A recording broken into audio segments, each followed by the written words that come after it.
Welcome to the Beer Blazers podcast. This is episode number 14 for August 8th, 2016. What's in my beer? Recorded on location at Rockyard Brewing Company in Castle Rock, Colorado. This is Beer Blazers.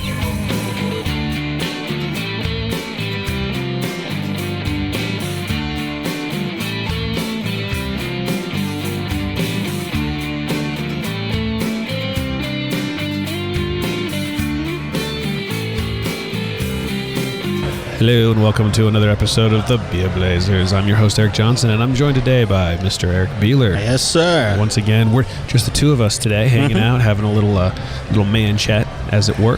Man chat. Well, I don't know. It's a phrase. It's a phrase I'm going to use at this All point. right. We're hanging out at the Rockyard Brewing Company up in Castle Rock, Colorado. Great building. This place is just absolutely huge. It looks like an old lodge, actually. Yeah, I really mean, when you walk into this place, you think restaurant. It's a brew pub, and it definitely is it's a full menu. Full-size restaurant. We're kind of in a front room area, so they have a big projection screen. We're behind it, so I'm watching baseball in reverse as we sit here. There's other TVs. I'm watching some baseball over here too. Yeah, they got a great big fireplace right in the middle. It's two-sided, so whether you're in the restaurant side or the bar side, there's a great little fireplace there. Just big, warm, welcoming kind of a place. It's really nice, and it's also got a great little bar. So if you just want to come in and grab a pint, that's very accessible. But if you want to I brought the family here. You sit over in the restaurant. Yeah, there's lots of families coming here just to eat.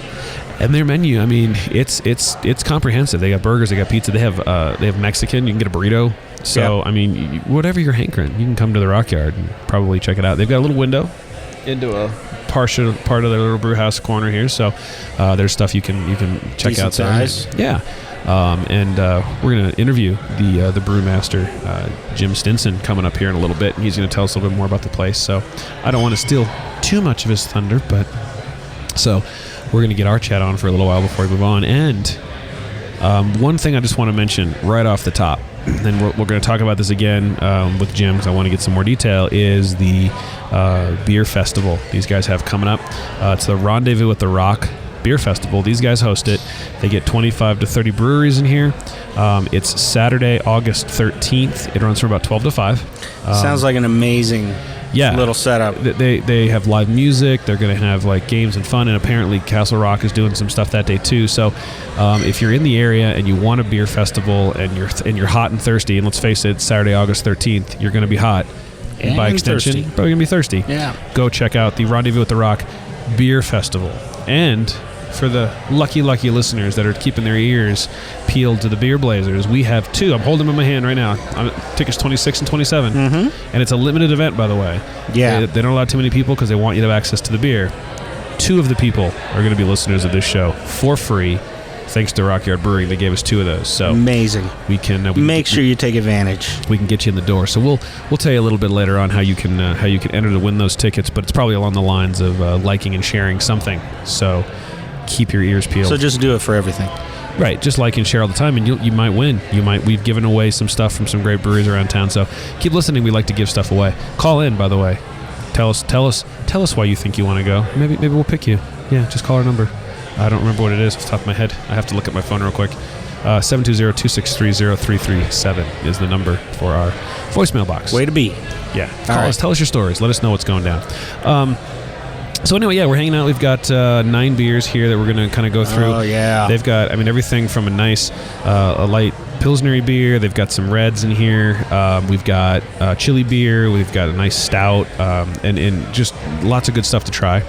So we're going to walk through and talk about those. One thing I do want to mention, though, before we get too far into it, is they do have... You making me wait? No, you can go ahead and drink beer. I just wanted to mention... I feel like you're making me wait. No, have something. Okay. Go ahead, sip away. These guys, and I love it when breweries do this. It always makes me feel pretty good about life. But they've got a couple beers on their menu. One is their bumper time ale, and this one, hang on, I'm trying to see what it says.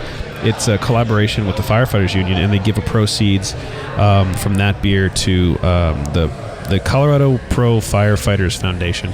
So they helps out the families. Helps out the families. Little of your drinking money goes to help out the firefighters. They've also got one in memory of a fallen Marine, and they give money to the Marines on that one. That's their That's their Dutch Classic American Pilsner, so you can give a little cash to the Marines by drinking a beer. And last but not least, they have the Silverback Pale Ale, and a portion of that goes to where is it? Proceeds benefit the Mountain Gorilla Conservation Fund. Yeah. So that one, you get a little money if you like to save the animals. So, something for everybody. You can feel good. That's what I'm saying. You can have a couple beers and know that during that time, not only did you have a couple beers, you helped save a gorilla. It's kind of impressive Marine's that family. They take proceeds from 3 of their beers. Yes. And these aren't specialty. These aren't like one-off seasonal things. They're on all the time. It's on the menu, so you can check it out. My wife is a huge fan of the Silverback Pale Ale because she's a save the animals kind of person. So that's an interesting one. And actually, the interesting thing about that is he said they brew it with grains of paradise, which is a rare spice that's actually found in gorilla's native habitat. So not only is it named after the gorilla, and the gorillas get a little money, You're really thinking about the brew. You get to drink a little bit of the... Yeah, mm-hmm. So what goes into these beers isn't just something to make them sell and get you a little buzz. They really put some thought into how they make these things and what they put in. And in fact, it's a beautiful segue, because we're going to chat about stuff that you put in your beer. All right. And not weird stuff. In this case, what we're going to talk about is things you can do to flavor your beer. Like, all the beers start, obviously, we've talked about this in a couple episodes. I mean, you take malted barley, you soak it, you get the sugar out of it, you dump that into a kettle, you boil it, you throw some hops in, and at the end you ferment by letting the yeast eat the sugar. Out sounds so simple. Yeah, it sounds very simple. And so, I mean, the primary tastes that you're going to get off of a pretty base beer, I mean, you're going to be able to taste the malt, so you're going to be able to taste the hops. So you're going to kind of get a sweet, malty, bready kind of flavor, and you're also going to get the IBUs and the bitter hop flavor, okay? So... But how do you vary? So what do you do to get from that to, say, an amber beer, which is more caramely, or a stout, which tends to be more roasty, chocolate stout, coffee stout? What do you do to get to those? And what do you do when you want to put something like fruit in your beer? There's some options there. So that's kind of what we're gonna address today. And this goes to anyone who talks to me and says, "Hey, I like craft beers," and they go, "Beer is beer." And I go, well, that means wine is just grape juice, and grape juice is grape juice. So I don't understand what the big deal is. Everyone has a favorite, even if it's a crappy favorite. Even if it's, even if it's not the best, as far as I'm concerned, you have a reason to like the taste you like. Mm-hmm. So what goes into that? What makes that? Right. And so some of what I want to cover is going to be kind of technical, but I think whether you're a home brewer or whether you're just a beer lover, and it's good information so that you know what's going on and what you're tasting when you taste some of these things. And obviously you start with, so just the real quick overview, anything that, like malted barley, okay, that stuff doesn't naturally, it's not natural sugar. If I were to take a handful of malted barley and throw it in my water and stir it up, I would not get sweet water. I'm not going to flavor my tea with that. It's not sweet. Right. It's a starch. Okay, so when you're brewing... So you can make bread. You can make bread.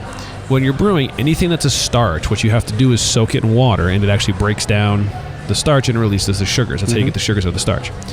So there are different kinds of sugars that are going to end up in your beer. The stuff that comes out of the barley, okay, that starch that you converted to sugar during the mashing process, is going to be what we call fermentable sugar. That means that when it gets into your fermenters, yeast will eat that sugar, make alcohol. But that also means that sugar doesn't come out in your final flavor, right? Because it's gone. Right. No more sugar. Mm-hmm. So there's different ways you can add sugar. So let's sort of the simple thing, right? To go from, say, their wheat ale. Okay, that's got wheat in it. That's the adjunct they use there. But say from a light Pilsner beer to something like, what's this guy here? The Red Hawk Ale. This is more of a Scottish ale. A little bit redder, a little deeper color. You can use something like... It's usually a very lightly roasted barley. It's Cara Pils is one that's out there, and they're kind of a red malt, right? In which what those actually do is they break down and they give you a little bit of unfermentable sugar. They also are responsible for the color. Okay. Right? So that's how you make a beer a little sweeter. It's one of the ways. So usually when you have a sweeter beer, and this is a typical beer, what you're tasting is a little unfermentable sugar from something like a Cara Pils, a very slightly roasted. Well, they're all roasted, but so does it matter how long you? So is it the length of fermentation? Fermentation. Sorry. Formation. Everyone getting formation. Heck yeah. And that determines how dry that's going to get. I mean, some of that. I mean, you think of the parallels to wine too, is like dry wine versus wines that are a little sweeter. Correct. And a lot of that is how long do you let the process go on? That's the deal. So it's part of the deal, right? So if I put a lot of fermentable sugar in my beer, if I let the process finish, if I let the fermentation completely finish to where the yeast has had their fill and eaten all the sugar, I'm going to dry that beer out, and it's measured in gravity, right? So the specific gravity is high at the beginning. That's how much sugar is in your liquid, to low at the end. The lower the gravity is at the end, the closer you are to water, which would be 1, no sugar, is a direct reflection on how sweet the beer is, right? The closer you are to that bottom line number, the drier, the less sweet the beer is going to be. The more you're going to pick up the hops, the more you're going to pick up any of the other taste of the beer. The higher you are, the further away from that, the sweeter things are going to be. Right. And you can do that in 2 ways. Like you said, 1, cut the process off a little short, which typically is not what you want to do. You want to let your yeast do their thing. Right. So what most people do is they'll add unfermentable sugars in the form of adjuncts, and that can be malt that's going to break out and give you sugar that's not going to ferment. It could be actual sugar. Not sugar, sorry. Sugar will be fermentable. But anything that you can put in there that doesn't get fermented, that leaves it a little sweeter. So that's how you can finish it sweeter. Okay. Now, if you want something like wheat, rice, anything like that, again, we're talking starchy things. So you're going to have to mash them, right? Get the sugars out of them. And some of those things can be fermentable, some aren't. I mean, you can look online. There's a couple great references, and I'll put a link up to a list of like all the beer adjuncts and stuff you can throw in beer and what they do and what there's corn. Yeah, corn's a big popular one. So those are the ways you sweeten up. And this is not unlike maybe the whiskey process or taking something that's basically a mash and turning it into different types of hard liquor. Right. One could be a whiskey, one could be a vodka, one could be a gin. It depends on where you go. Absolutely. And if you want something really sweet, you can use, like stouts tend to be roastier, sweeter. And the interesting thing is you get less fermentable sugar the more you roast the barley, right? And it's similar to coffee. And a lot of people don't know this. A lot of people that are like, oh, I need a coffee. I need something strong. Give me the dark black, like uber roasted coffee. It actually has less caffeine. Yeah. The lighter beans, the lightly roasted beans have more caffeine. And it's kind of similar with this. A lightly roasted barley is going to be able to produce more, your malt's going to produce more sugar than the real roasted ones. You're going to get less sugar out of them. But what you get from those, and this is another change, another flavor profile you can add to your beer, you get dark, you get roasted. That's where you can get the coffee flavor, the chocolate flavor. Yeah. That's where you get that from those more roasted beans. So, but yeah, no, it's really, and that's just playing with just malt and how you ferment, right? So there's other things you can put in your beer too. I mean, you can add sugar to get more alcohol content. Yeah. You can add fruits to get flavor, to get alcohol content, because there's some sugar in that as well. Yeah, absolutely. So there's definitely places you can do it, and we'll talk about fruit specifically because there's some interesting things you can do with fruit once you start getting into brewing, and I'll say fruit for the next segment because there's a laundry list of things I want to talk about there. Okay. So we'll kind of hold off on the fruit, but anyway. But yeah, no, depending on what you put in is what you get, and that's how you tweak and make these beers taste differently. And not only that, and we've talked about this in other shows, depending on how long you boil, you can get more or less sweet. Because here's the deal: when you first take your mash, it's this uber sweet, high gravity thing. And then you put that in your kettle, and then you do, it's called a sparge, where you kind of wash away the residual sugars, and then your gravity usually gets a little lower because you've watered it down, okay? But then you're going to boil, and depending on how long you boil, typically it's an hour-ish. There are beers out there that are 90 minutes. There are beers you do for 2 hours on the boil. But anyone who cooks, what happens when you boil?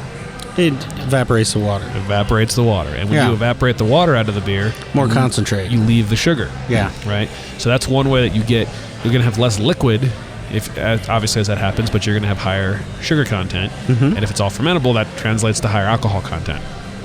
And they do a couple beers here that are not only high alcohol, but still sweet.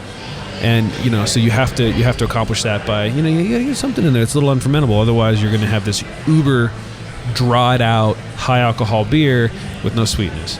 And what you want is It's that all 12 about the balance, right? It's all about the balance. What you want is that nice 10% beer that you can drink and not know it was 10%, like the dangerous beers. That's what a lot of people are after, right? So, but not always. I mean, you're after the flavor at the end of the day, but why not? Get yourself a bus pass when you're doing that. You said that, and what song is that popped into my head? What? How we gonna get around on your bus pass? You got a lot of parada. Anyway, it's a whole. Oh no, that's Jay-Z. Yeah. That just popped into my head. It's Jay-Z song. I think we just fair used the heck out of that one. Okay. So we have to move on. We're not allowed to do it anymore. Let's not cross Jay-Z. I mean, he seems like a cool guy. He could come on the show. Jay-Z, if you're out there, hashtag Jay-Z. I don't know if that's his hashtag. Yeah. He doesn't own a hashtag. See, I'm showing that Twitter is not something I'm great with, but You are terrible at Twitter. his Twitter handle. His hashtag I own. I just hashtag Jay-Z. If you want to hear more about Jay-Z and the Beer Blazers, then tweet us at Beer Blazers. Hashtag Jay-Z. See, I did it right there, right? All right, we're going to stretch our legs for just a second, and then we're going to come back, and we're going to talk about fruit in the beer. We'll be right back. Stick around.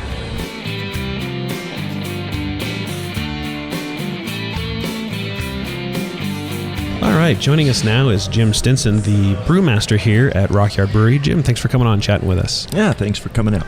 And thanks for having us in. This is a great little space you guys have got here. I've always enjoyed it, so it's fun to finally come and do a show here. Oh, good. You guys have been around now since '99, is that right? Yes, 17 years now. Wow, 17 years. Did it start in this building, or was it a smaller facility that... No, this was the original building. Okay. Wow. So kind of a ambitious sort of beginning for compared to some of the small breweries we see. Right, they had plans for it. So. Any plans for any expansion, or do you think you guys are staying? I know you're doing some stuff with new distribution, but I don't know if you're planning on expanding the space here. No, this will be the only one. Okay. Yep. And you're doing, so you guys have just recently changed over to a new distributor. So you guys are trying to get your beer more out there in the state. Is that right? Right. We've self-distributed for a while. We went with a distributor for a short period. That didn't work out, so we took it back over again for about 2 years, and we've just signed again a new partnership with New Age Beverage. Okay. So any out of states, or is it all going to be in state? All for in now? state for now. Okay. What are the challenges of the distribution game? I mean, what? How long is this show? Yeah. Give us an idea. No I mean, kidding. this is behind the scenes baseball. I get it, but what goes into trying to distribute your own beer? Well, mostly logistics. Uh-huh. I mean, if you can make it, they will come, and that's what the pub is about. But getting it into stores, there's two big aspects of it. One is selling it. Mm-hmm. Convincing a liquor store to partner with you to get your beer into customers' hands. And then I guess the second part is getting customers to come and empty the shelves. Right. And the third part is getting it there every week on time, and cold and in one piece. And so that logistics, that's a truck, that's a driver, that's gas money, that's insurance, that's maintenance. We just blew an engine on a truck, so. Right. We didn't schedule that for this year, so Yeah. that's coming out of my budget. But so there's a lot of logistical and just overhead and things like that. So coming from kind of more of the early days of the craft brewery scene, right now we take for granted there's so much craft beer out there right now, and it's probably a little easier to have that conversation with the liquor store to say, hey, I've got a craft brew. Back in 99, 2000, what was that conversation like, where you said, I'd like to take some space from this giant distributor Yeah. and maybe throw my product in there, just a little space. What was that like? Well, believe it or not, here in Colorado, it's not that bad because of the current structure, which, as we're fighting over with the corporate grocery stores. But in Colorado, it's always been a mom and pop game. Yeah. So here in Castle Rock, small little Castle Rock, we have, I think back then it was 7 liquor stores in town and 1 brewery. Wow. And they're all mom and pop local. In fact, the first liquor store that took us was the one that my wife shopped at all the time, and she sold the first case of beer. Hey, my husband makes beer. What do you think? And so that so they were our first customer, and they're still a customer now. But back then it wasn't too bad because we weren't saturated. Right now we've got over 340 breweries in the state. Mm-hmm. So back then 50, 60 breweries. It was a lot easier to come in and say, hey. Can I get some craft beer on the shelf? And, Right. It wasn't too bad. It was we were very quickly able to get up to 150 stores. Wow. Okay. Yeah, impressive. Nowadays, it's more the opposite fight, right? There's so many craft breweries, and so many people want that shelf space. And I get 60, 70 miles away from here, and I'm not local anymore. Oh, really? Yeah. So it's gone hyper local. In the northern territories, Yes. where Boulder, Longmont, Fort Yeah. Collins, they have so many breweries. We roll in and they go, "Are you from here?" Then we don't want your beer. Ah, okay. Yeah. And are you guys still? I know there's another one that's under construction. It's supposed to open up here pretty soon, but I think you guys are still the only one brewing up in Castle Rock at the moment, right? We have 3 breweries in Castle Rock. Oh, you do have now. 3. Yeah. Oh, So wow. Castle Rock is now the brewing mecca of Central Colorado. All right. Yep. More than Monument. So there's Rock Hill Brewing Company, 105 West Brewing Company, which is Okay. an extension off of our local homebrew shop. Okay. And then Castle Rock Beer Company opened up on the other side of town from them. It's a small English-style pub. Oh, okay. That's kind of interesting. I didn't know those guys had opened up. I was gonna actually, what if I forgot what I was going to ask? Oh yeah. So, do you guys mostly do bombers, or you get 6-packs, 12-packs? I mean, We're 6-packs and bombers. Okay, 6-packs cans or bottles? Bottles. Okay. And you do all that on site, I imagine. You don't have. Right. Well, we behind the building here, which you don't see, is our 25-barrel brew house. Okay. In a 7,200 square foot warehouse. So we started it all here in the pub, on the counter with a hand bottler, in the back of my old beat-up pickup truck. And now we have a 25-barrel production facility that's capable of 7,800 barrels a year right now. Wow, that's a lot of beer. Did you get into this? I mean, were you a home brewer that wanted to get into this kind of a setup, or were you brewing someplace else before Rocky Rock came along? I got that fateful homebrew kit for Christmas in the Chicago area. Yeah, many wives regret that. Yes, I know. Yeah, this is my sister. Oh, okay. So so that started it. Homebrewed for about 2 years, and then there was a local pub opening up down the street, and I was making a transition out of the military, and so just started out as keg boy, worked my way up.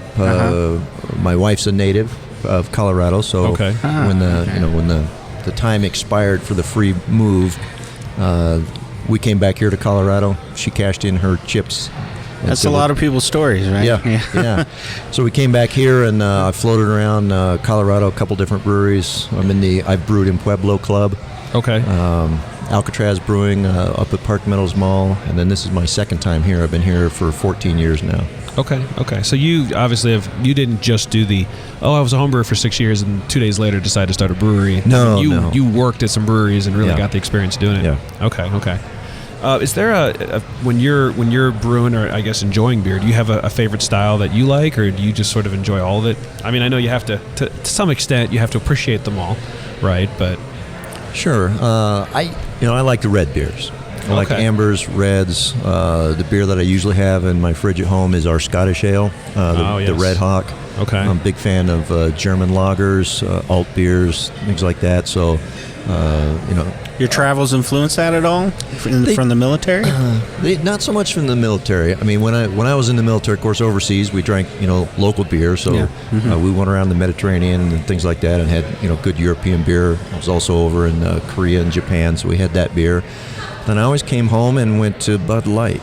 Right. And kind of what it was, right? I knew the difference, but I just didn't want to pay for Heineken or any of that other stuff. But probably during that period, I was stationed in Hawaii, and Primo, was the craft beer, and wasn't a huge choice. Right.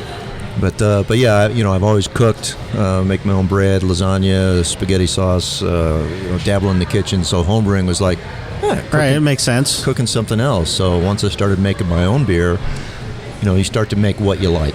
And what your wife likes you to brew after you clean up the kitchen. Yeah. One too many times you boil the kettle over in the kitchen, and you quickly get sent out to the garage, That's right, to start brewing.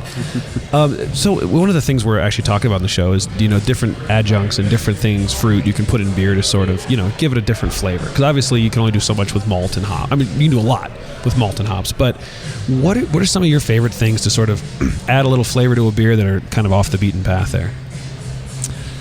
Boy, I just I really play with the caramelized malts and the dark malts. Okay. I got my younger guys in here to play with lemongrass and Right. fruit and pie filling and jelly donuts and Yeah.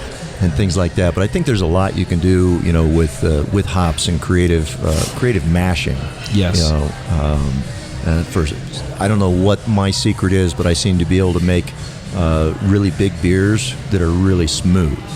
Okay. Like that 12%er, you don't know about it for about 20 minutes. Yeah, and those are those and then could it's too late. Yeah, those could be you're halfway back to Color Springs, like, Yeah. I shouldn't have hit that one. Yeah. So do you feel? I mean, I haven't looked at all the gravities on these, but do they finish pretty sweet? I mean, you don't dry them all out too bad. I haven't tasted anything that way. I mean, typically our house beers we're keeping around that 5% range. I'd like you to drink Okay. a couple of them. Yeah. Instead of just one. We are parked next to the sheriff's department, Yeah. so if they're on their way back from an 8-hour shift, you're safe.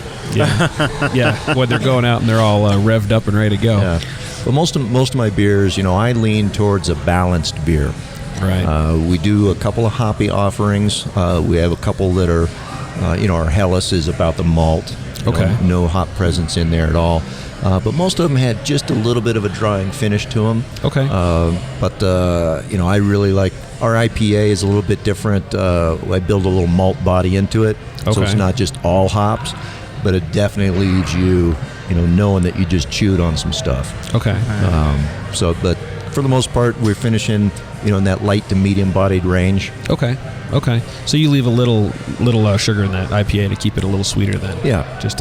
Yeah. And I know, and I love IPAs. I mean, I like a lot of craft beer drinkers. I can be a hophead at times, but yeah, sometimes it's too much one way. Yeah. Some days it goes down like water, and other days it's like, no. That's enough of that. Mm-hmm. Well, I mean, have you swung the pendulum the other way and started doing things like, because there's things like the apricot IPAs now, and they're overdoing it, I think, to where they're really sweet and hoppy. Yeah. Do you guys do anything like that's on that spectrum? We've done some stuff with nuts and honey and a little bit of fruit, some raspberry things here and there. Okay. But I like it to be beer first. Mm-hmm. So, Okay. it's not cherry Kool-Aid that happens to have some beer alcohol in it. I like it to be a beer where that flavor comes up and you go, ooh, what is that? Where'd that come from? So nice subtle flavor, subtle distinctions, and complexity. I like that complexity is that as that beer warms up, you start to go, wait a minute. Mm-hmm. I didn't taste this before. What is that? Okay. And then it's too late. You have to get another glass. Right. Yep. Right. Yep. Yeah. Now you need to get the glass. Let it warm up a little bit. Yeah, those subtle flavors that just come out when you work the ingredients just right. Mm-hmm. At the end of the day, everyone's using similar ingredients, but what you do with them brings out those different flavors. I don't know. You equate them with something else. You get those coffees, notes, and whatever you may want to describe it with. But and I always tell people, because I do a beer school for all the staff. So Okay. they sit down with me and do a beer training. We taste all the beers, and I have them go through all the flavors. And I've done beer school and training for other people that want to come in and do a more complex tour and something like that. And I always tell people, don't try to find the 2-nonyl glycol and the isoamyl acetate. Beer is food. Right. It tastes like what your grandma's kitchen smelled like when you were a kid. Mm-hmm. There's bananas, there's whipped cream, there's Right. oranges, there's Texas ruby red grapefruit, there's unsweetened chocolate, there are circus peanuts. There's all kinds of those types of food flavors that are in beer. And when you start to think of them in those terms, your perception of the beer changes. That, hey, this is a food and it goes really good with, this or that, not just, I need something wet and alcoholic to wash my mouth out with. Right. And in fact, there have been, I did an event a month or so ago up in Denver, Brew Fruit happened up there, and the beer food pairing events are just all over. And it's really amazing how, you can, like a wine, you can pair all the different beers with all the different flavors of food, and a lot of people don't think of it that way. Yeah. They think of it as something I can have 2 of and move on and eat it with chicken wings. And no, they can pair these with some fine foods and good foods. We have an advantage here being a brew pub is that I have my built-in food producers. Yes. They don't like that term. We're the brewery that makes its own food. But the chef back there is really excited. He really likes to make food and make fun stuff. Every Friday we do a deviation. Everybody calls it a one-off, so we call ours a deviation because we deviate from the menu. So we put out a deviation beer, a little 5 or 10 gallon batch, and the chef gets a taste of it on Wednesday and comes up with a matched appetizer. So every week on Friday at 4 o'clock, we have a beer pairing of an appetizer with a beer that's coming out of the back corner somewhere.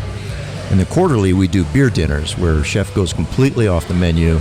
We lay down the white linen, staff it up, make it look real nice, and we get bison remoulade and alligator, and it's all kinds of fun, different food with a plethora of different flavors, and they're all made with the beer and then paired with the beer.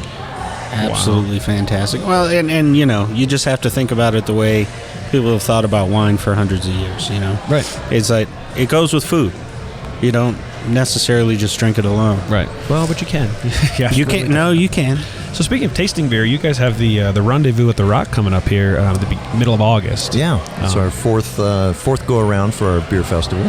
Okay, and you've got how many breweries coming in for that? I think the site said something 25 to 30. We try to keep it around 25 or 30. So we don't want to get real big. Okay. We want to keep it about the beer. Okay. We limit the attendance so that you don't have 20-minute lines to get an ounce of beer. We want this to be about the beer and an opportunity for the brewers to meet the public and for the public to spend some time talking with the brewers. Fantastic. So it's nice and intimate. About 25 breweries and about 500 people. We have a live band. We have goats and a chicken. Okay. Goats and a chicken. Well, so that convinces me. I'm going. No, absolutely, yeah. And remember, we've got 2 tickets to give away to that, everybody. So keep listening. I'll make sure you know how to enter to get those bad boys. I'm sitting right here. Hopefully somebody wins them so we don't have to keep them. That'd be a shame. Well, yeah, definitely. If you're listening, come check that out. It looks like it's going to be a good time, and that's Saturday, August 13th, 12 to 1. You can get tickets online and here, yes, in the brewery. So 12 to 1 for VIP, 1 to 5 for general admission. There you go. It goes a while. Yeah, you get a few hours of beer in you. So, well, Jim, the other thing on that is we didn't find that out till later. Is that the town of Castle Rock has also planned a all-day sporting event. So they've got runners and all kinds of sporting things going on all day long. Oh, really? And then I think the 3rd annual Matty Palooza is, if you're from around this area, you probably know what the Matty Palooza is, but that's also that night. So, rather than fight and cancel and change, we just said, hey, let's all this is the day to come to Castle Rock. Absolutely. Just celebrate the whole city so you for can a watch day. some bike races, some running races, some disc golf, come out, sample some beer for a couple hours, and then wind down the evening at the Matty Palooza. We have 5 hotels, right around us. Absolutely. Yeah, if you're not familiar with Castle Rock, by the way, and you want to plan a weekend trip, that sounds like the weekend to do it. Castle Rock is a pretty place. You can come here and have a good time. Absolutely. Well, Jim, thanks again for taking the time to chat with us. Really appreciate it. Sure. All right, everybody. We'll be right back in just a couple minutes with some more Beer Blazers. Stick around.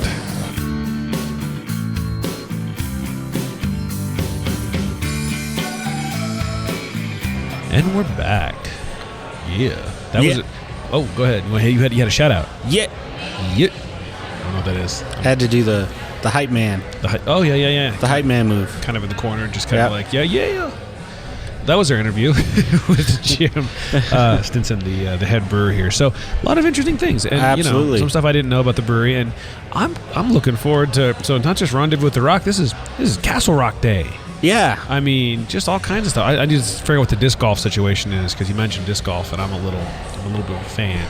Are you? So I've got them in my car right now. We can go play around. Like I keep them with me. I don't know that I care about disc golf. It's fun. It's like golf, but a little bit easier. I feel like I'd run into way too many millennials. You do a little bit. Okay. Yeah, you do a little bit. All right. The key is to find I'm just saying a disc golf course where you're not getting discs thrown at your head. But anyway, so we're back. We're going to talk about a few more things. I promised I would bring up fruit, but before I do that, I kind of want to talk about the first few beers we've tried. So we've kind of started on the low IBU scale. Low on the IBU scale, and we're working our way up. So we've had their Lynx Lager, their Double Eagle Ale, Red Hawk Ale, and the Bumper Time Ale. And I got to tell you, they're all really clean, clear, crisp beers. Nothing in this first 4 that I didn't like. The Red Hawk Ale, I thought, with the Scottish Ale, I thought was delicious. I mean, it's got some Goldings hops. It's a 5%er, little toasted notes to it. Nice and sweet. I really enjoyed that one. It's all very good. That lager is Oh, the Lynx lager, their German lager. Yeah. Yeah, 5% ABV there. I like that one. And as Jim mentioned, most of their beers are right around that 5% mark. Yeah. Like you come in and you can have yourself a pint, and you don't have to worry about getting out by the sheriff. So it's definitely something you want to look for there. The Double Eagle Ale. Man, that's smooth. That is smooth. That's their wheat ale. So speaking of adjuncts, they use wheat in that bad boy, 30% wheat, in fact, in order to make that one. So if you got someone who's not quite sure on beer, that might be a good one. yeah, it's kind Although of a good. I mean, you could drink 12 ounces of that pretty quickly. Right, and mine went down pretty easy. That looks like it was a gold medal winner at the GABF back in, looks like 2003. So the type on the menu is kind of small. I can't quite see it. Yes, 2003. I had to move my mic out of the way so I could read that. But you're right. It's a good sort of crossover beer. Like you're like, oh, I understand you don't like beer, but try this. It's got some nice. It's not beery.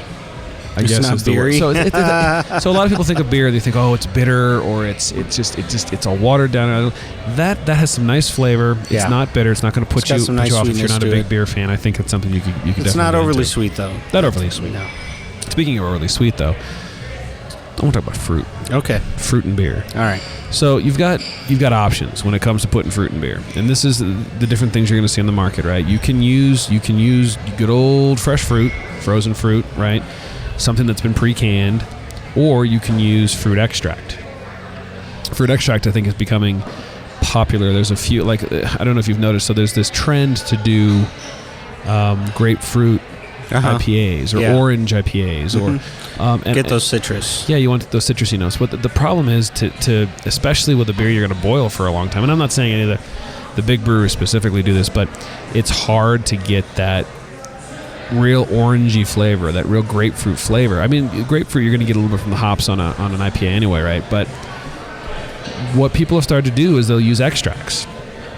And when you use an extract, you typically use it at the end of the brewing process, right? You've fermented for a couple weeks, you're ready to bottle, and you throw the extract directly into the beer that you're about to bottle. Okay. And so you throw the extract in, you bottle it, cap it, put it in the fridge. Where do these extracts come from? You can buy them. I mean, there are people that'll make them like you can get like an orange extract, and it's made from natural oranges, but it's been extracted down to this potent little syrup in a little bottle, kind of like vanilla extract that you get at the store, right? And you just dump it in, and the key is when you dump it in the bottling, you're going to dump it in, you're going to cap it, or you're going to put it in your keg, right? And then you're going to throw it in the fridge or into your cooler, right? It's called crashing the beer. You cold crash the beer, and cold crashing the beer has a couple positive effects. One, it makes the beer cold, which we all enjoy a cold beer. It seems to be a marketing point now. It just like cold. It's been cold the whole time. It's so cold you can't taste anything. Your tongue is numb. No, so you cool the beer because we like cold beer, but you also cool the beer because it stops the yeast. And when you stop the yeast, when you cold crash the yeast stops eating the sugar. So, for those of you doing the math, if you put extract in, bottle it, get it cold, that extract, that sweet sugar and that extract and that flavor, it goes right into your beer. Nothing affects it. You can have it taste like an orange IPA or whatever it is because you just put orange juice or orange syrup into your beer. Right.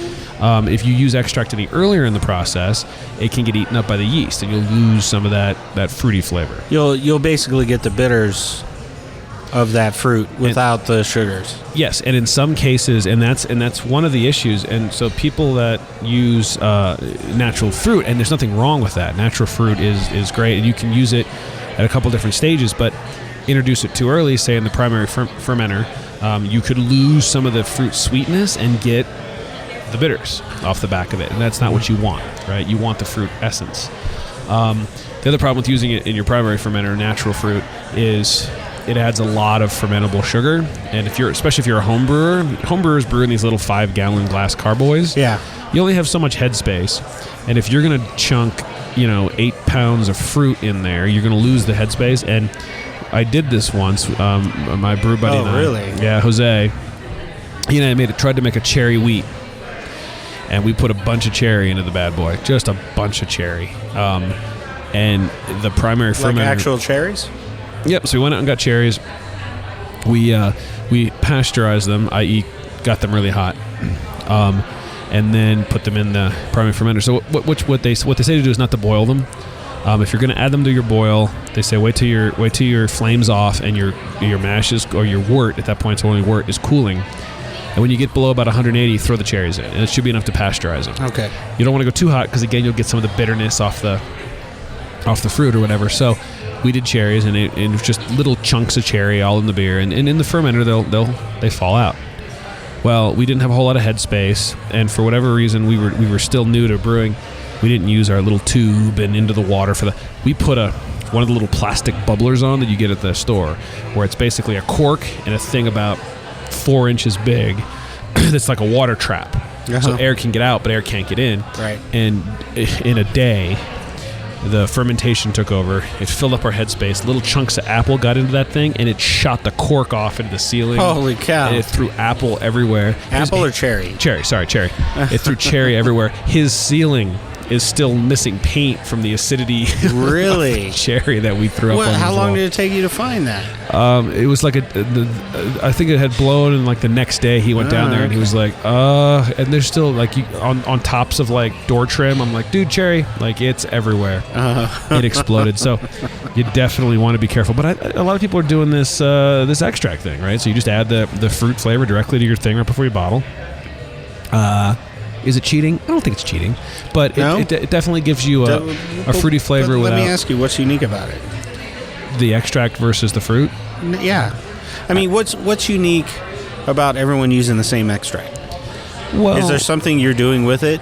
No. I mean, am I missing something where No. you go, hey, I could say, this fruit's locally sourced, it's got a certain kind of flavor to it. Right. No. Absolutely. If you're just brewing and adding a little orange extract at the end, so you can call it an orange IPA. Your uniqueness had to have come out in the brewing of the IPA, because at that point I'm going to throw, if for a 5-gallon batch it might be a few ounces. For something like this, it might be a few. Like what? Pints.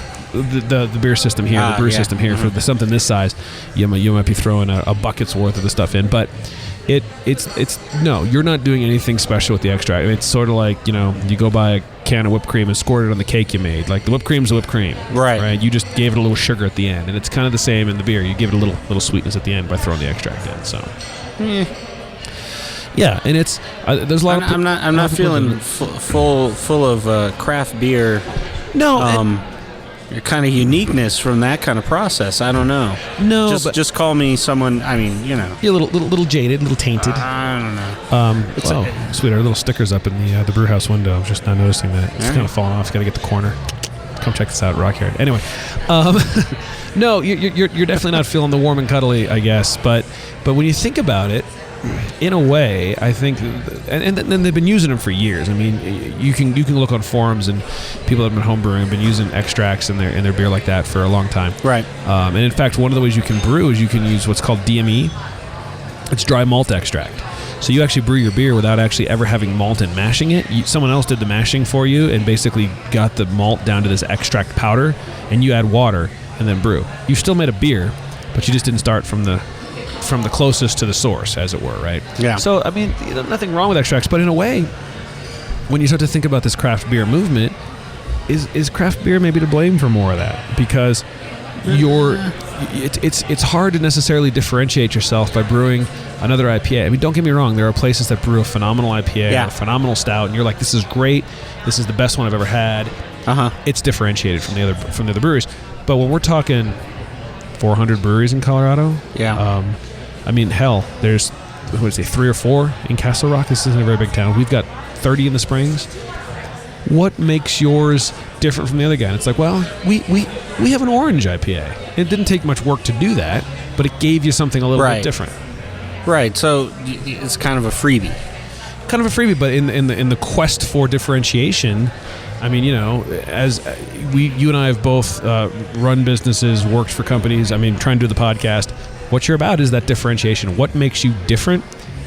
And a free thing that you can just chuck a little something into a beer and say, hey, we got an orange IPA now. You can also put beer and margarita together and make a Lime-A-Rita and sell that. That's not necessarily a good idea. Not necessarily. I mean, but- people buy that shit. No, people do. Oh, God. By the way, this baseball game is tripping me out because every time they hit, it looks like they're running to third. I'm like, no, you're going the wrong way. Stop it. It's this backwards projector. It's like watching my kids' games. I'm like, that's third base. No, they play. My son's, he loves, don't listen to this. Well, he shouldn't be. It's a beer podcast, but he plays well. Anyway, I digress. No, I mean, what was the question? That was it. There was a question, though? No. Okay.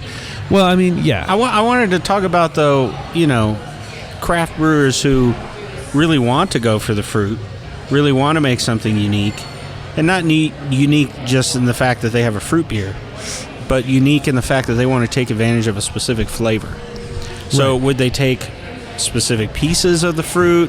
Would you, for example, in a cocktail, maybe you just use the rind of the lime, right? And you zest that, Yeah. and you put that into a cocktail.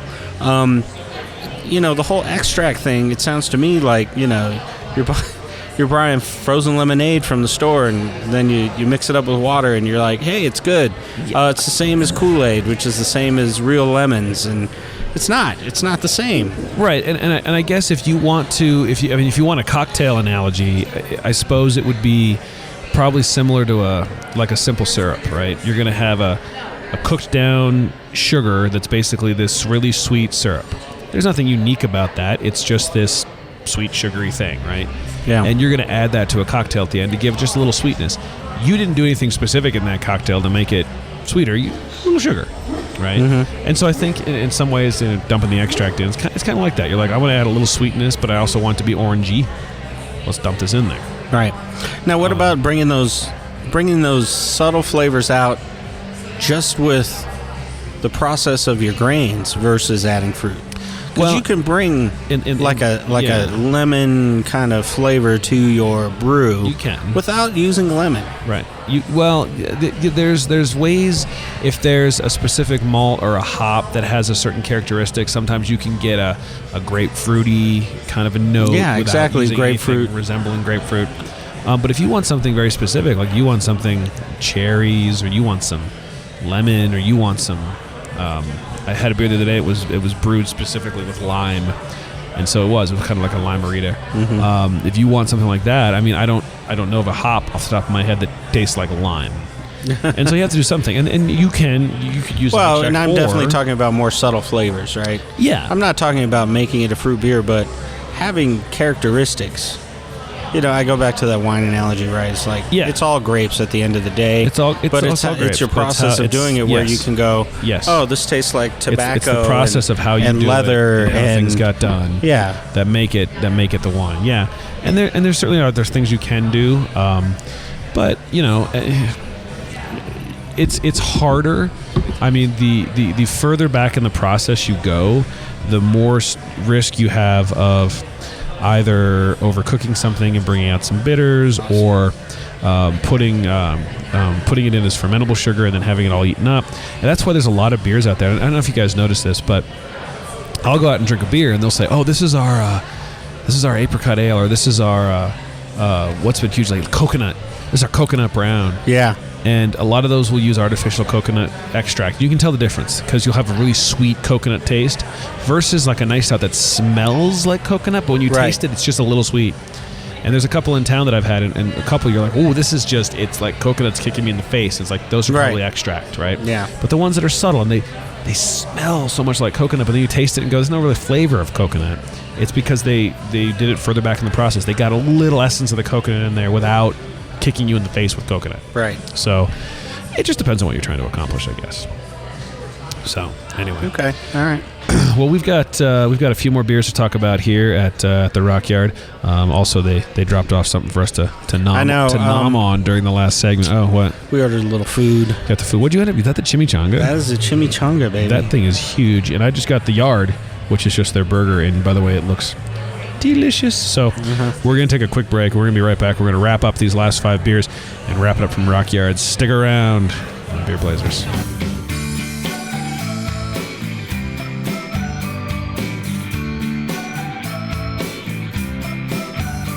And we're back.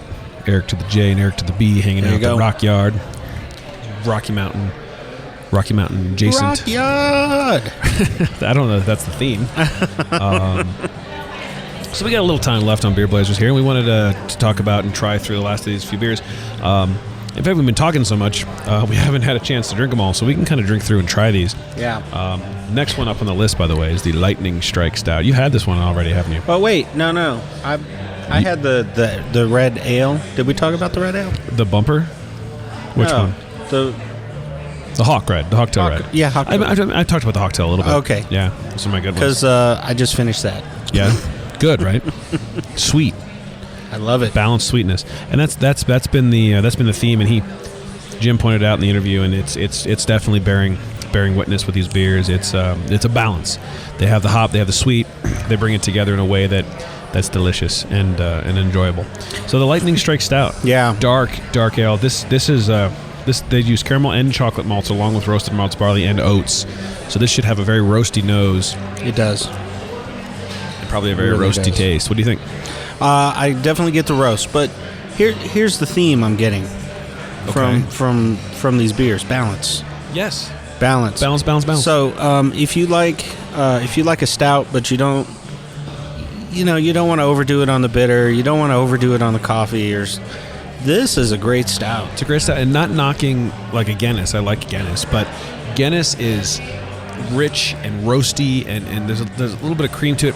This is far more balanced. I think it's smooth. Yeah. It's not gonna overpower you with the roast, or it's not gonna overpower you with the chocolate. Mm-hmm. And it's I think that's a just fine beer. You know what? Sometimes you get a little fatigue on a stout. yes. Sometimes it's hard to get a pint down. Yeah. This one, no problem. No problem. I love this stout. Yeah, I do too. It's really, really tasty. What about Dutch, the dog? This is the Marine Corps benefit beer. It's an American Pilsner, 25% flaked maize. This being one corn. is flipping amazing. Yeah, 5.8%. I really like this Pils. If you, you know what? I know the traditional style that's sold in America. What would you call it? Like your Budweisers and things. Right, your Bud, your Bud Light, your Coors, of course. I mean, just They call themselves Pilsner, right? yeah, an American Pilsner. Yeah. Well, this is nothing like that. No, this is awesome.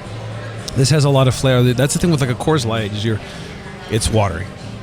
Yeah. It's This one has a little bit of flavor to it. And People not- in craft beer. People get afraid of the Pilsners because of their experience. right. I think with bad beer. Yep. And here's the thing with the Pilsner, and I've only made one in my brewing endeavors, but Pilsners are notorious for being a sort of a difficult beer to brew, and it's ironic because it's actually really simple: malt, water, mash, boil, little bit of hops. I mean, you don't want to go crazy with the hops. If you go crazy with the hops, you have too bitter a beer. Mm-hmm. But the thing is, in the big bad IPAs, you can have this huge hop bitterness that hides flaws.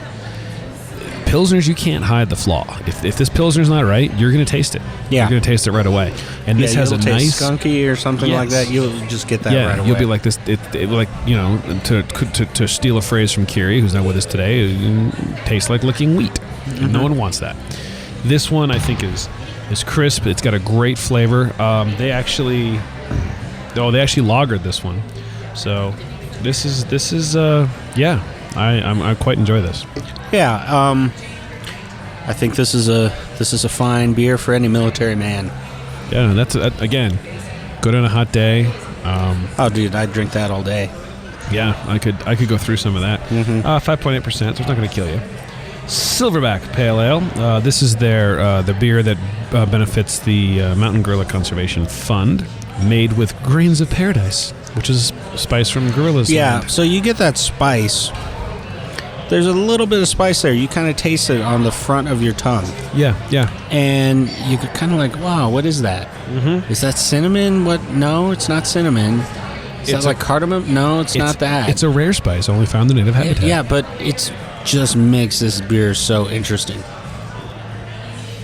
You're right, because it feels, as I first take the first sip, it feels like it's going to be really sweet. Like you get this upfront just really full-bodied, malty sweetness, but then it sort of tapers off, and it doesn't ever hit you. It's that you just get that kind of you get disappears that, to the back, and then just disappears. Yeah.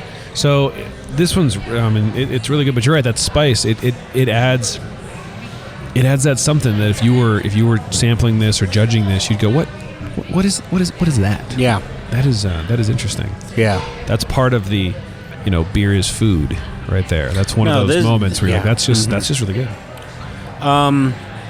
We'll move over. You know what? I'm gonna do this chili beer last. You're gonna hold on the chili beer? Yeah, because you always get that on your palate.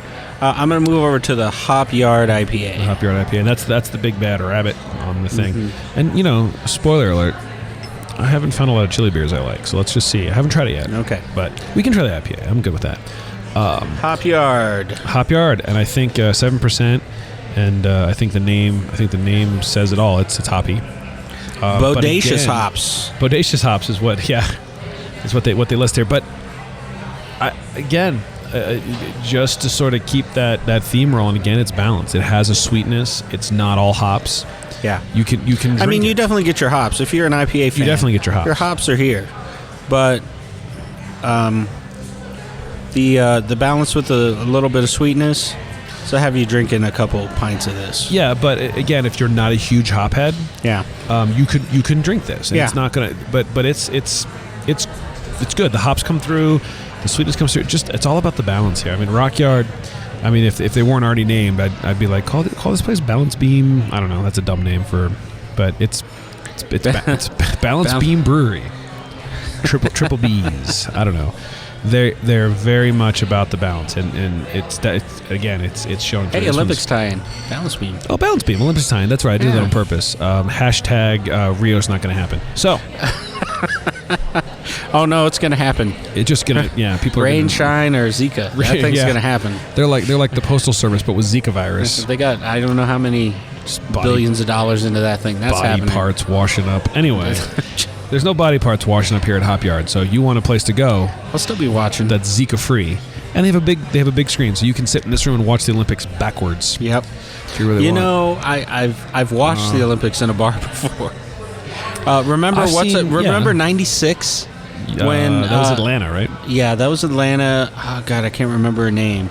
Remember she got the injury like doing the jump over the. Over the horse. Yeah, the gymnast, and she broke her ankle and then finished anyway. And then she did it anyway, and we're all sitting in the bar, and we're like, oh, she took one for the team. She literally took one for the team. Yeah, that's taking one for the team. Yeah, you don't expect to be into the Olympics in a bar. That was a moment where everyone was like, well, what? I do like the Olympics. We're gonna have to do an episode here about beer pairing with the Olympic events. Like, is the IPA more of a high jump beer or like a swimming? Like, I feel with the pool you'd want like a Pilsner, right? But those guys out running the track, they look hot. So I need something that's going to cool me down. We'll talk about that. Yeah, we'll get there. Anyway, again, Hop Yard IPA. If you like IPAs, this one's really good. It's not going to be the blow your face open bitter.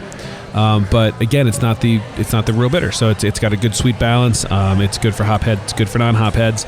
It's good for beer. If you fly, that is my onion ring. I will knock you. Okay. This fly's fucking. He's okay. All right. So that leaves. Oh, he's on my shit. Get away. All right. That leaves so us we got with a the New Memphis Gold Chili Beer, Golden Ale. Yeah, he just came out of Accentuated nowhere. with aroma, flavor, roasted seasonal chilies, cocoa nibs. It's actually made with Anaheim habanero, pasilla, and fresh jalapeno and serrano yellow pepper. I mean, geez, that's a lot of pepper. 5%. Now, a lot of chili beers, it'll burn your throat. You'll get the chili flavor that burns your throat. Yeah. Where's this one coming out for you? This is not doing that. No. You are getting a little tinge at the back of your throat after you gulp down a little. Okay, but it's not that acid reflux tinge. And at the front of it, it's got sweetness. I can definitely taste a little bit of chocolate in there. This. Are you picking up a chocolatey? A little bit. Yeah. The cocoa nibs are definitely coming through.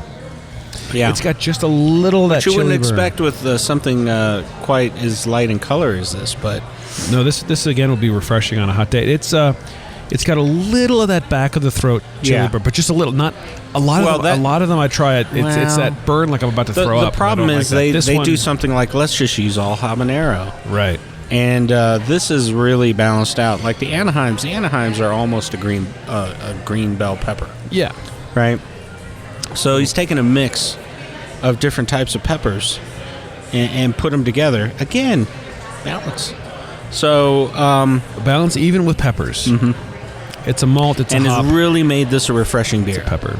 Like, there's chili there, but it's not overwhelming. It's not overwhelming. It's not even forward. It's just at the back of your throat. It's on the back of your throat. Just a little bit of heat. And not too much on the back. Although the more I sit here and sip it, the more like I don't know. I could do a pint of it, but more than a pint, I think it would start to wear. Because with a little Mexican food, I think is true. good. It's got your chimichanga there. That I'm little going to burn, pair this with some green chili and see what happens. The little burn does kind of catch up with you, but no, it's good. It's one of the better chili beers I've had. In general, they just burn your throat, and I'm not a huge fan. But this is, I mean, certainly it's not going to be one of my favorite of the 9, but it's certainly good, and I could drink it on a hot day, cold day. We always say hot day, cold day. You know what? I'll just drink the beer when I want a beer. That's how I'm going to drink my beer. Because I'm a man. There you go. And I make my own rules. Yeah. I really don't. My wife makes the rules. Yes. And she doesn't listen to the show. You didn't she's have not to say that. Well, I wouldn't have said anything. She won't ever hear that. Okay. She won't hear that. But in case it has not been put down in perpetuity on the Beer Blazers podcast. All right. Okay. All right. So 9 beers in. We got some food to eat. Let's wrap this baby up. I want to talk about your favorite beers. I want to talk about your number 2 beer. Okay. Of the 9. Where are you coming down, number 2? Oh, boy. I know. Tough choice. This is a tough choice for me. I think I might know what your number 1 is, but I'd like to know what your number 2 is before we get to that. You know what? I think the number 2 is the Memphis Gold Chili Beer. Memphis Gold Chili Beer. That is a great chili beer, and you're right. There's not too many that are successful on that front. No, it's a hard place to be good. Yeah. To be good. I gotta go. My number 2, and this is completely out of style. This is out of character. Yeah. I'm gonna go with the Dutch, the classic American Pilsner. Let me tell you why. I'm not a giant Pilsner fan. It's not my favorite style. However, I know a good Pilsner when I taste a good Pilsner, and this is a damn good Pilsner. It's clean. It has a nice flavor. Again, it's hard to hide mistakes in a Pilsner. Nothing's hiding in this Pilsner. This one's really, really good. And bonus, you come here and get a pint of this again. They're donating part of that to help military families, Marine families. So, good cause on the Dutch. Yeah, so, absolutely. That's really good. That's my number 2. All right. Numero uno of the Rockyard. Rockyard. I said Rock Bottom. That's not where we are. Rockyard. The Rockyard 9. I think I'm going to go with the Hop Yard IPA. The Hop Yard IPA is a fantastic example of a balanced IPA. Hop, but not too much hops. Sweetness, but not too much sweetness. I've tasted both. in the same beer. This one... it's too hoppy and too sweet. Yeah. You just screwed it up all the way around. Yeah. This one is an amazing balance, and big fan. Surprise, surprise. I have to agree with you for my number 1. Again, the hop head has to come home, and so I love the Pilsner, but I really love the Hop Yard IPA. The chili beer, it's close to it was close for me being it, but again, not because it's my favorite style, but because I think it's a well done chili beer. Also, I just want to shout out. I almost went with the Dutch too, by the way. Dutch. It's close. It's close. That Dutch is fantastic. I got to go number 1 Hop Yard, and let me just say, the Lightning Strike Stout, little honorable mention there. Yeah. The Red Hawk Ale, the red, a little honorable mention there. Both very good. I mean.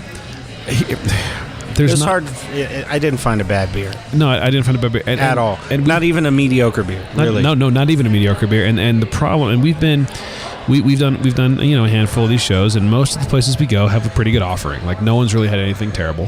Mm-hmm. And there's some drinkable beers, but there's still, if I go back to Pikes Peak Brewery, I'm probably going to get the Elephant Rock IPA, or if they have a sour on tap, I'll probably get that. if I come here, hard to choose. honestly, I'm hard. I think if I come here, I order a sampler. Like I Yeah. just think that's where I go because I want to try all of these. Uh-huh. They're all quite good. And if I'm sitting here sipping on my Hop Yard IPA, I'm gonna go, oh, but man, that stout was so good. Why didn't I get that? And so, I think it's definitely a place where you can come, order a sampler, and really enjoy yourself. Get two, and then be careful because they got sheriffs out back. Anyway, Responsibly, children. that's right. Don't drink and drive. If you drink, don't drive. If you drive, they said this at the Renaissance Festival. It was if you drink, don't drive. And if you drive, don't park. Parking leads to children. So that was the line. Anyway, good God. Okay, Let's close it up. How do we get these tickets? let's close it up. So we got the tickets. Rendezvous at the Rock. Rendezvous. It's spelled all correctly and everything. Beer Festival coming up. Again, this is going to be Saturday, August 13th from 12 to 5. VIPs at 12. The general admission. Tickets I hold in my hot little hand right here start at 1 o'clock. So, you want to win, go over to our Facebook page, check out the episode. There's always a post that says this week's episode. Find the one for Rockyard. It will be pinned to the top of our Facebook profile page the week this episode is out. Yeah. Share it. Like it. And leave us a little comment. Yeah. And just it doesn't have to participate be anything. in the podcast. Participate in the podcast. Because if you participate, it shows you love us. It shows which you love I us. know you do. Shows you love us, and we know you love us. And so, little comment. Just it doesn't have to. It could be hey. It could be feedback. It could be I want to go to the festival. I don't care. Or you can call us 720-23. Hang on. I can never remember. 720-263-0337. That'll get you to our voicemail box. That'll get you to a voicemail box. Leave us just a little bit, 5 seconds, 10 seconds, 30 seconds. Leave us a little story. Tell us where you're drinking. Tell us what you're drinking. Yeah. Tell us what you think. Tell us if you like it. Tell us if you don't like it. You're going to have to throw your email in the voicemail because we'll leave it out. We'll leave it out of the episode, though. We will not play your email over the air. But we will play your comments over the air. But you leave us a little comment, toss your email in so we can put you in the drawing. And we're going to draw at random at the end of the week here to go to the Rendezvous at the Rock Beer Festival. Again, thank you very much, Rockyard, for having us and for giving us these tickets to share with you, the loyal Beer Blazer listener. Yep. Oh, listeners. There's probably more than one. I hope so. Yeah. It's a lot of work for one. Well, we do this. And your grandma don't count. Well, no, if she listens, she's a stat, so that's fine. No, we do this because we love the beer. We love talking to you people, but we want to hear back. Okay. So in order for us to hear back, you need to visit us. Visit us at beerblazers.com or on Facebook, Instagram, and Twitter at /beerblazers. Once again, you can call us and leave us your drunken stories, and we will use them on the air at 720-263-0337. Let us know what's going down with you. Comments, suggestions, feedback, anything that you want to throw our way, we'd be more than happy to take under consideration. And with that, we're going to wrap it up, and I hope he's had enough time. Because I'm throwing it to him. Oh, God. For a tagline. Here we go. This has been another episode of Beer Blazers. The rent's too damn high. Outside is too damn hot. Beer Blazers. Win your tickets to Rendezvous at the Rock. There you go, baby. Rendezvous at the Rock. Come check us out. Until next time, everybody, keep your beers cold. Cheers. Bye.